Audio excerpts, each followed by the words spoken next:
Joining us on the program, somebody who is, older and wiser. He's no Gen Z. Tim Wilson, Executive Director of the Maxim Institute. Tim, kia ora. Kia ora, Andrew. I'm older, but let's just see how the wisdom thing plays out in the conversation. Interesting situation. Now, firstly, I mean, you've got experience on both sides of the world. Is it Gen Z or Gen Z? We need a ruling on this one, Tim. Are we Gen Z here in New Zealand? Well, I would say we say Gen Z here in our country.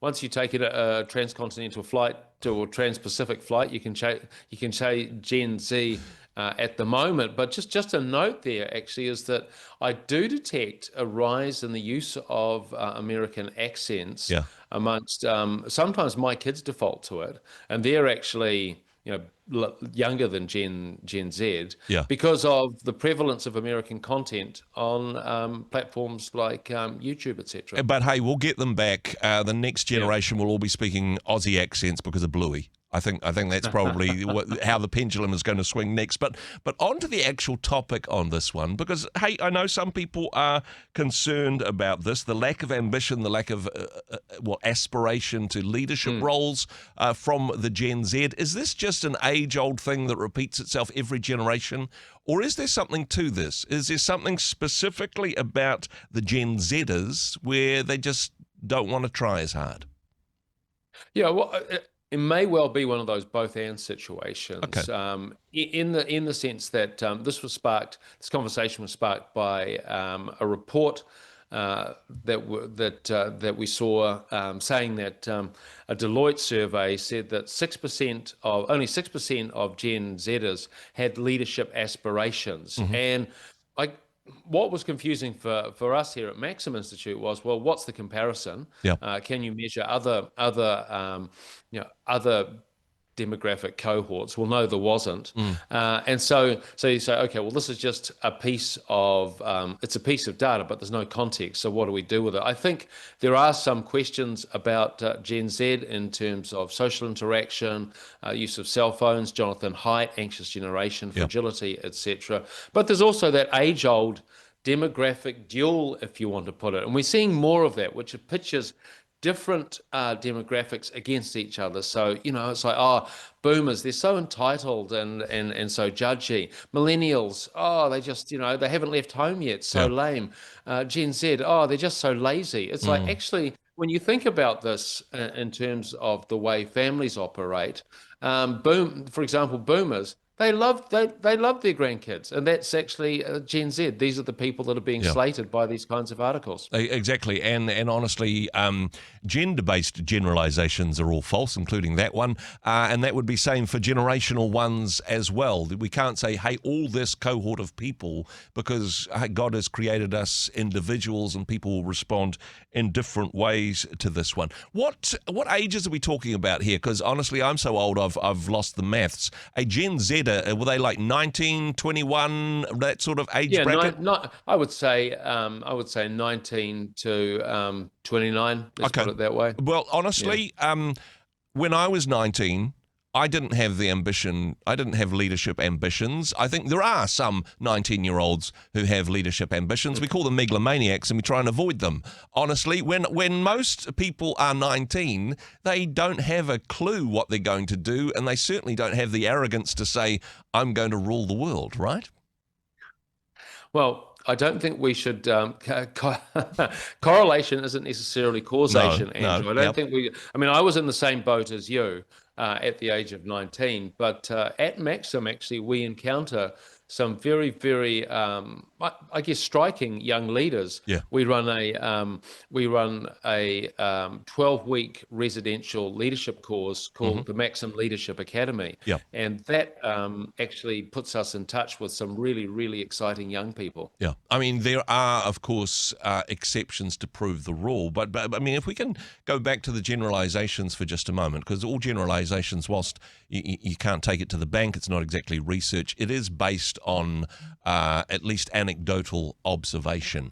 If there is a case to say that perhaps this new generation of Gen Zers are less aspirational, have less ambition than previous, and this isn't based on research, if that is the case, Why do you think that might be, Tim? There could be, and let's assume that we don't know whether that's the case or not. Yeah. But one of the things that has been mentioned, is they see imbalance between work and life in older generations, Yeah. and that seems to be actually a sign of wisdom. What do I want? Do I want to burn myself out having the career I think I want at a particular age, only to find myself spent in a kind of a husk in my mid-40s, having gotten to where I am, but I don't have, say, an individual or private life? Well, obviously that's not the right outcome. Now, social media and cell phones, of course, is going to get the rap for this a little bit, although, again, showing my age in this regard, it's difficult to have leadership aspirations when you've got a phone which tells you the fastest way to get from point A to point B. You don't even need to look at a map. You don't need to be a pioneer. You don't need to figure it out for yourself. Your phone tells you what to do. And honestly, if that has been your lived experience since forever, then being in a situation where you are the one that needs to make the decisions, that you are the one that needs to take the responsibility, that might seem frightening if your ever-present help in times of trouble, i.e. your smartphone, has been making all the decisions in your life for you up until this point. Yeah, I think it's a question of what primacy you give to information, a particular source of information. Yeah. So sure, you can, your smartphone can tell you the quickest way between 2 points, but if you're prepared to listen to people who are older than you to get some idea of what their experience has meant for them and how you can crystallize some of those nuggets, then that's quite well balanced. I think there is an issue with cell phones in terms of, so for example, there's a stat that I saw: Americans aged 15 to 24, they spend 38 minutes a day socializing in person. In the 2000s, that was almost an hour. Wow. So it's the actual personal interactions, and I think that's, getting back to personal interactions and how we deal with people face to face. I think that defines leadership as well, because as much as we're in a technological world, it's the face to face interactions that I suppose if you don't have that relationships. if you don't have that interpersonal confidence, then you're not going to necessarily put yourself for leadership. In some ways, it is easier to follow than to lead in that regard. Wanting to talk about the Leadership Academy, because I mean, this is something that Maxim has been involved with, and certainly if you look at the alumni of Maxim, certainly some people who are key leaders in many different aspects of our society today have done a season at Maxim. There's something about this organization which encourages, inspires, and equips young people to be great leaders. Yeah, and because we value leadership here at Maxim, we think we know it's important, and so we have this 12-week residential course over the summer. Yeah. And look, people who've been, my wife was on it used to be called the Maxim Internship. Mm-hmm. My wife was on that, and there have been people like the current Minister of Health, Simeon Brown, completed a Maxim internship. Now our course is it's a leadership academy, so it's what I think is crucial is a mixture of theoretical, practical, and then connection.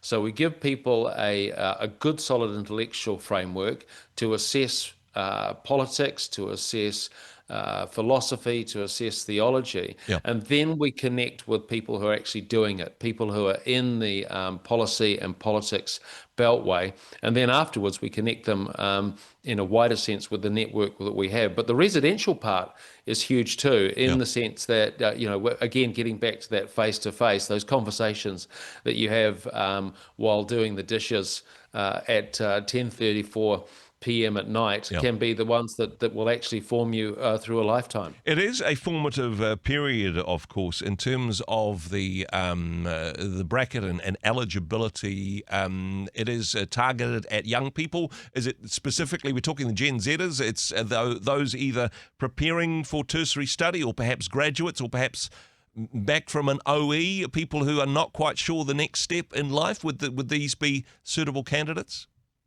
Yeah, it is for people in their 20s. Okay.